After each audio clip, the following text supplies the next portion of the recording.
masamang nangyayari kay Ellery, ako na lang po ba laging may kasalanan? Wala na ba ibang taong galit sa kanya? Wala!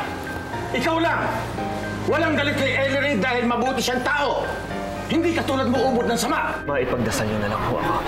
Dahil kapag nakita ako sa Bridget, hindi ko na alam kung ano pang magagawa ko sa kanya. Ano mang kailangan mo sa akin? Kagaya ka rin ba ni Daddy? Pagbibintangan mo rin ako? Hindi na kita kailangan pang pagbintangan dahil totoo lahat ng sasabihin ko sa'yo. Bridget, masama kang tao. Hindi ako papayag na mawala ang mag-ina ko. Dahil ikaw muna ang mawawala bago pa... Diyos ko, Jonas! Kinaba mo yan, Jonas! Jonas?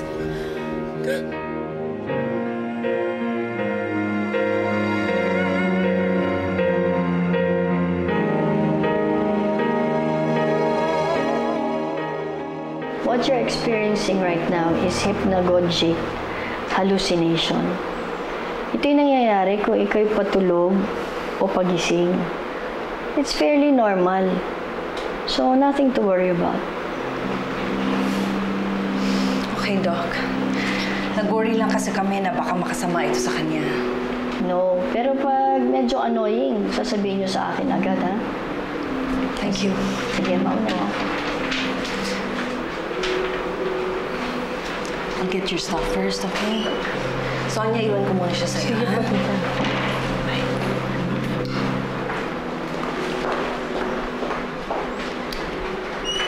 Grabe naman pala yung nangyari sa'yo, no? Sinabi niya, talagang takot na takot ako. Eh, ako nga, kahit hindi ako buntis, siguro makukunan din ako kapag nakatanggap ako ng ganong regalo. Dahil tuloy sa nangyari sa akin, pakiramdam ko nasisiraan na ako ng ulo. Eh, sabi naman ni doktora, normal lang yun, di ba? Ako nga, pag buntis ako, ayokong tumitingin sa pangit eh. Baka maging kamukha ng anak ko. Grabe naman kasi yung nangyari sa akin, Sonia. Oo, pero kailangan paglabanan mo.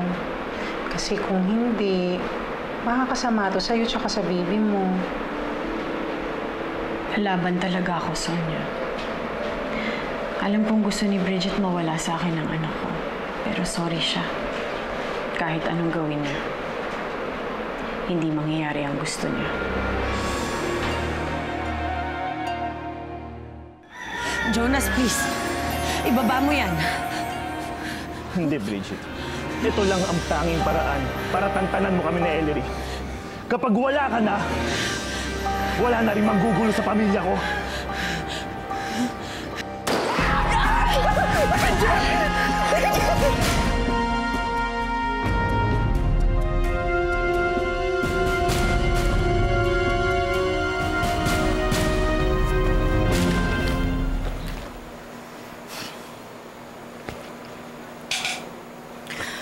Ang kapal talaga na mukha niyang pumunta rito, ano? Dapat kay Bridget, putulan ng sungay. Ano ibig mong sabihin, Marisa?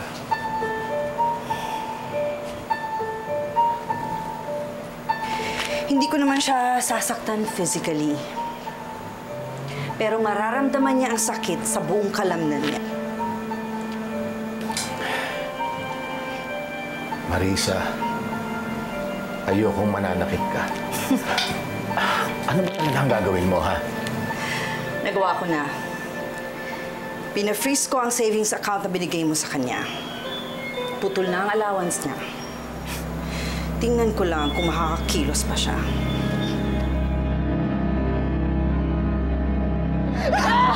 Jonas, ano ka ba? Ano ginawa yan? Tita Laila! Tita Laila! Si Bridget! Si Bridget! Bridget! Walang hiya ka! Bakit mo pinarin si Bridget? Ipakukulong ka! Hayop ka! Wala ho akong pakialam kahit makulong pa ako. Mamatay ka na! Dali ka sa natin ka! Ka, Jonas! Dali na! Dalian mo! Mommy, how are you na po? Pati na rin po ang kapatid ko sa tummy mo. We're okay na, anak.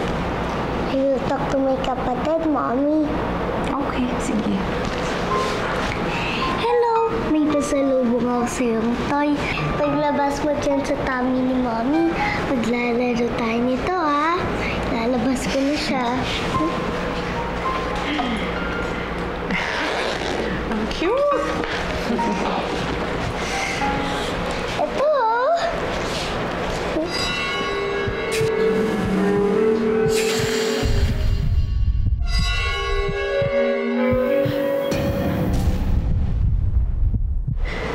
Ilayo mo yan! Ilayo mo yan!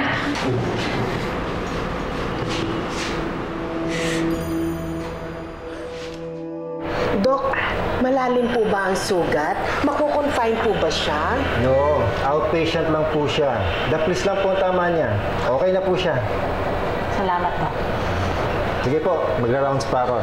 Salamat, Doc. Diyos ko, salamat sa Diyos. Walang masyadong masama nangyari sa'yo. Eh, bakit ba kayo si Papa Jonas? Bakit ba ganun? Bakit ka ba niya kasi binaril? Hayop na Jonas na yan.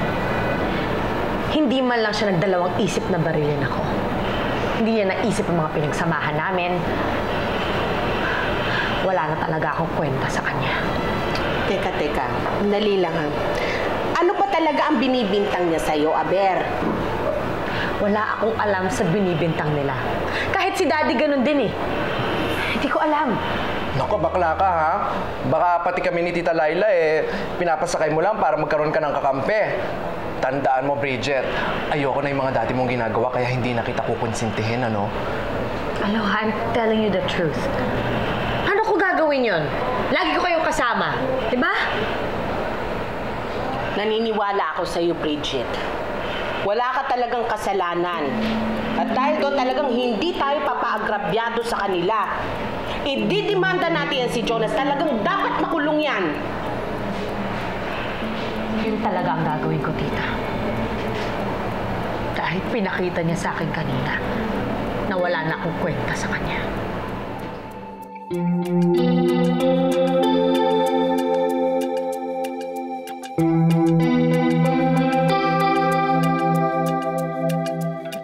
Ilayo niyo sa akin yan!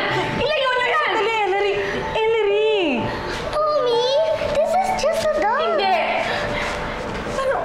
Manika lang itong dala ni Samantha, oh. Tingnan mo. I'm sorry. Fetus kasi yung tingin ko dyan eh.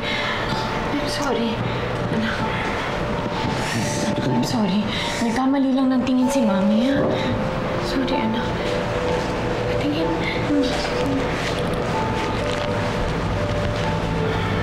I'm sorry, anak.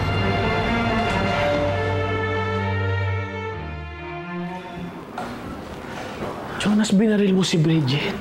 Ha? Pa, I'm sorry. Nagdilim lang ho talaga yung paningin ko. Huwag kang mag-sorry. Tama ang ginawa mo.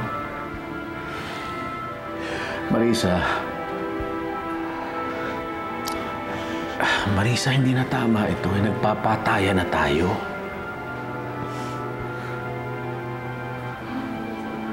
Bakit? Yung ginawa ni Bridget, hindi ba pagpatay ang motibo nun? Nagpadala siya ng patay na sanggol kay Ellery. At buntis ang anak mo. Ano sa tingin mo ang gusto niyang mangyari, ha? Gusto niyang makunan si Ellery at mamatay ang bata sa tiyan niya. Hanggang ngayon ba, hindi pa malinaw sa'yo ang gusto niyang mangyari? Andun na ako, pero lalo lang lumalala ang problema. Paano kung magdemanda sila? At ipakulong si Jonas? E di magdemanda sila. Ikukuha natin ng mahusay na abogado si Jonas. At kung kailangan siyang itago, ako mismo ang magtatago sa kanya. Binaril po kayo ni Jonas Alejandro. Oo. Gusto kong magreklamo laban sa kanya. Attempted murder po ang pwede niyo ikaso sa kanya. Pero, sir, iyan ba pwede siyang damputin kagad? Opo, oras po na mayroong kagad na reklamo. Lalo na po kapag criminal crime, unbillable. Dinadampot na po namin kagad at diniditin dito. Pero kailangan po, magsampa po kayo kagad ng demanda within 38 hours. Pag wala pong demanda, alalayain namin siya. Gusto kong damputin niya siya kaagad at ikulong. Gusto niya akong patayin. Magsasampa ko ng demanda laban sa kanya. Sige po, ayusin ko po muna itong mga report. Salamat. Sister, ano yan? Wala na bang urungan yan? Naku, bakit naman siya uurong? Tita, nakalimutan niyo na ba? Etong pamangkin niyo, inlababo yan kay Jonas. Hindi na mangyayari yan. Kung hindi lang din naman sa akin mapupunta si Jonas, lalong hindi siya mapupunta kay Ellen.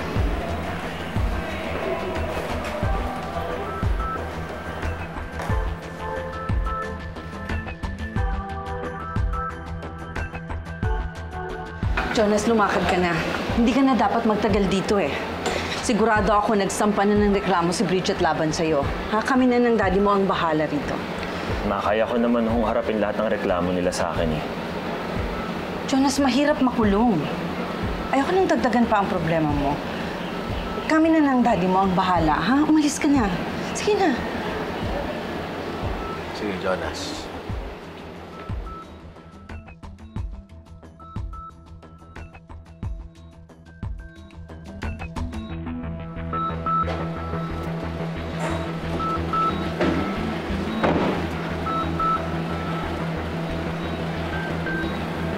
Magandang umaga po.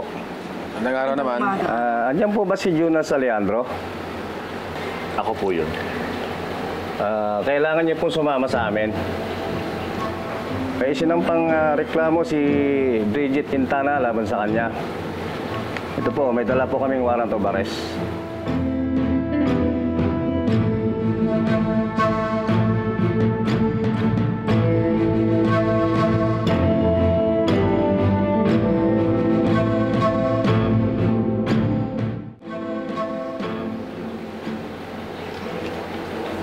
Karapatan niya pong manahimik.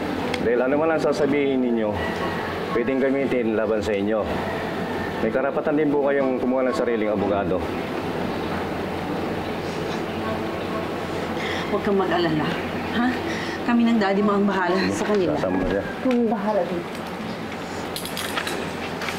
Sige, tas. Ma, Pa, kayo na ho munang bahala sa mag-ina ko. Tara.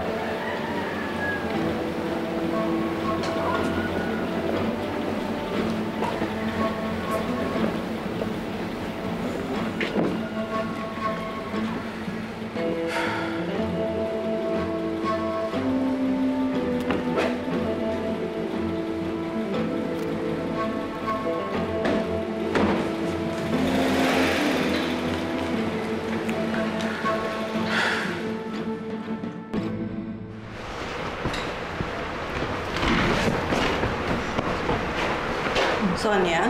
Po. Nasaan si Ellery? Bakit wala siya sa kama? Ay, andyan lang po sa CR. Tita, si Jonas, ba't hindi niyo kasama? Sonia, ayaw ko sana malaman ito ni Ellery. Kasi baka mag-alala siya. Nakakulong si Jonas. Nabaril niya si Bridget dahil sa sobrang galit dito. Ano?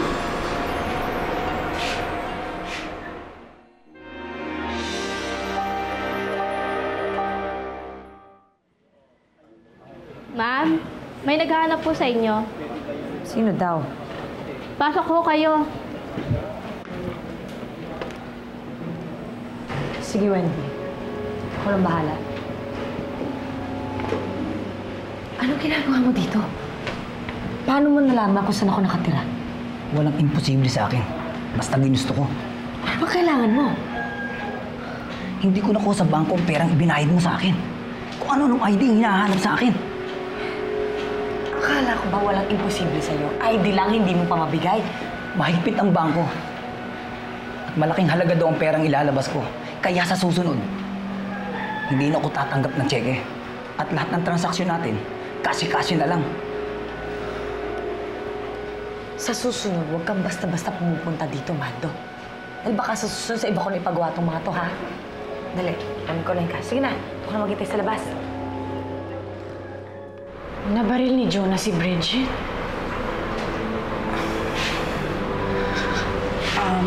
Kumalma ka, ha?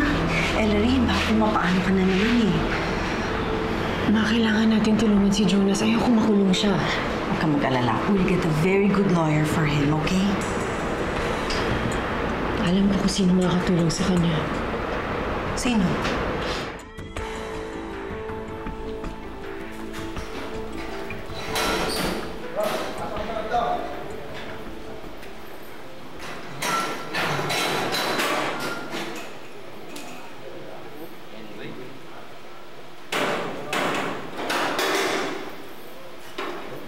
Leandro! May dalaw ka. Palabasin yan.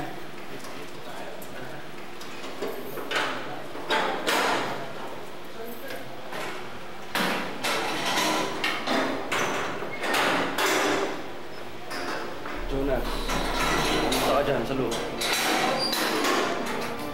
Anong ginagawa mo dito? Eh, tinawagan ako ni Ellery. Nakiusapan niya ako para hawaan ko ang kaso mo. Hindi kita kailangan. Alam mo, Jonas, kung hindi na dahil kay Ellery, wala ako dito sa harapan mo ngayon. Alam mo, tagilan mo ang asawa ko. Ang beses ko pong ulitin na hindi mo na siya asawa. At wala ka ng pakialam, di mo ako may pigilan kung gusto ko siyang ligawan. Layuan mo ang asawa ko.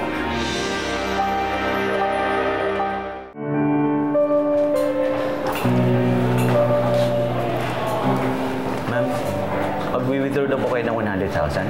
Yes. Sabi ng teller, dito daw ako pumunta para kausapin ko kayo. Ma'am, sorry for the inconvenience pero hindi po kayo pwedeng mag-withdraw ng pera. Why not? Pero ko yan ah. Ma'am, I'm sorry to say this pero naka-freeze po ang pera ninyo. Kaninang umaga po dumating ang court order. Hindi nyo pwedeng magalaw ang pera sa account nito. Ano? Mali ang ginagawa niya. Ibigay niya sa akin yung pera ko. Bakit hindi? Pera ko yan ah! Huwag po kayong magagalit. Ano ako magagalit? Pera ko yan. Mali ang ginagawa niya. Ibigay niya sa akin yung pera ko. Paano, Jonas? Sabihin mo sa akin paano? Nandiyan ka sa loob ng selda ngayon, ha? At kapag minanas ka, Jonas, baka hindi ka na makalabas. Tama. Tigilan niyo yan. Ano ba nangyayari dito? Di ba abogado mo to? Hindi ko siya abogado. Sir, akala mo ba pumasok na ako sa loob? Sige na, pasok na. Bro, pasok na lang ulit to.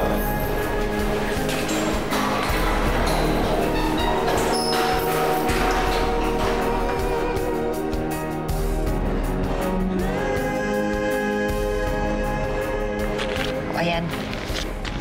Naubos na ang pera ko ha. Eh, paano ibang projects natin? Tandaan mo lang, no work, no pay ako. Sige na. Please ka na.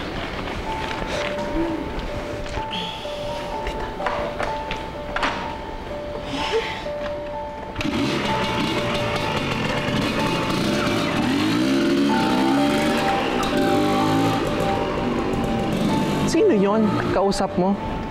Itsura pa lang parang walang gagawing maganda. Mainit ang ulo ko, Alohan, dahil mong tanong. Teka, bakit? Saan ka ba galing?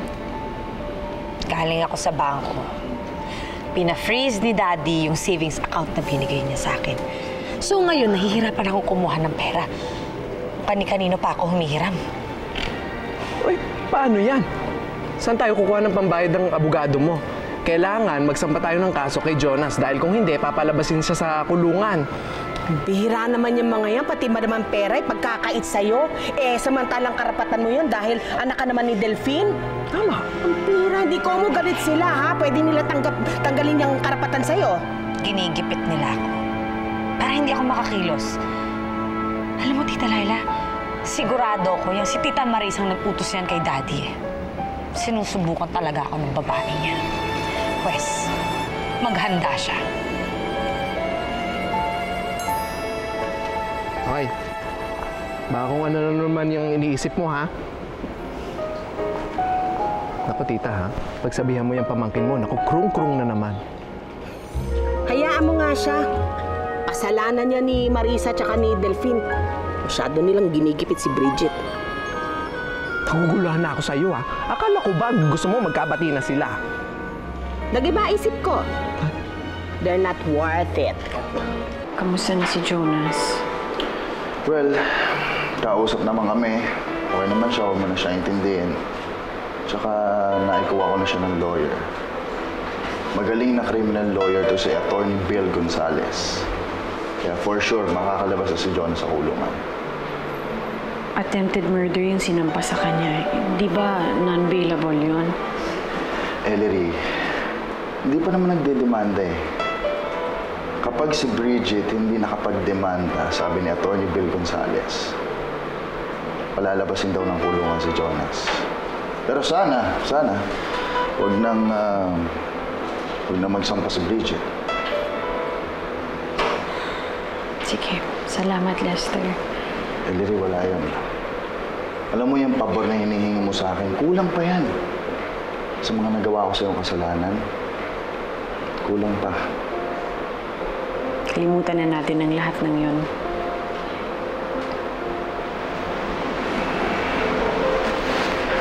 So, okay ka naman ba? I'm sorry. I'll just wait out. No. Okay lang. Alis na rin naman ako eh. Paano? Ellery, una na ako. Sige, salamat. Balitaan na lang kita, ha? Okay. Thank you. Thank you so much.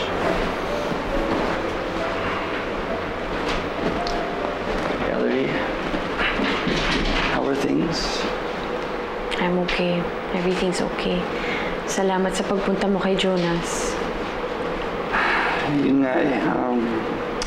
Ellery, pasensya na. Kasi ayaw ng ex mo sa akin para mag-represent sa kanya. I understand. May bagong lawyer na si Jonas. Talaga?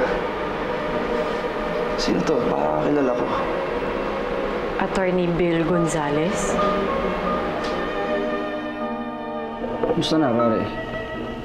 Okay lang. Ikaw, ha? Masyado kang busy, hindi ka umaattend sa mga inuman natin. Relax ka lang. Marami akong kaso. Ura-urada ka naman yata ako magpatawag. Bakit mo ba ako pinapunta rito? Anong meron? Alam. Bonding lang. Parang nung nasa law school tayo nun. Banding? Panyero, kilala kita. May problema ka, no?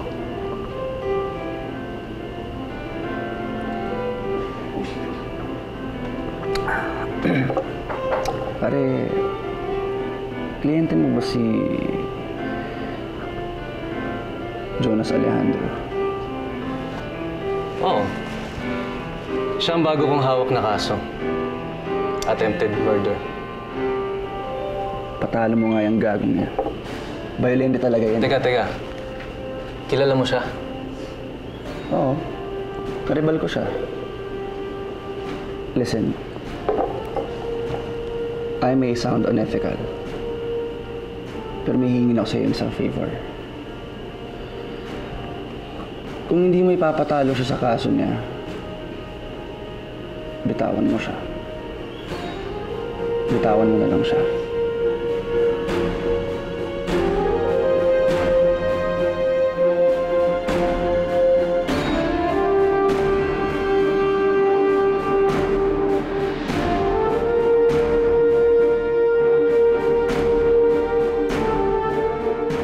That is so unprofessional, Enrico. Wala sa kamay mo kapalaran ng tao. At kung gusto mong wasakin ang buhay ni Jonas, di ba parang winasak mo na rin ang buhay ni Ellery? Ay, salamat. Nakalabas din ako. Ilang araw na kasi ako nasa loob ng kwarto eh. There's Annie, mukhang nakalimutan ko yung cellphone ko. Okay lang pakikuha? Sige ma'am, okay lang po. Ellery? Ay sir, iniwan ko po mag-isa sa rooftop dahil pinapakuha po niya yung cellphone. Bakit mo siya iniwang mag-isa? Oh, bilis mo naman yata. Saan mo ako dadalhin? Sino ka ba? Saan mo ako dadalhin? Sandali! Ah!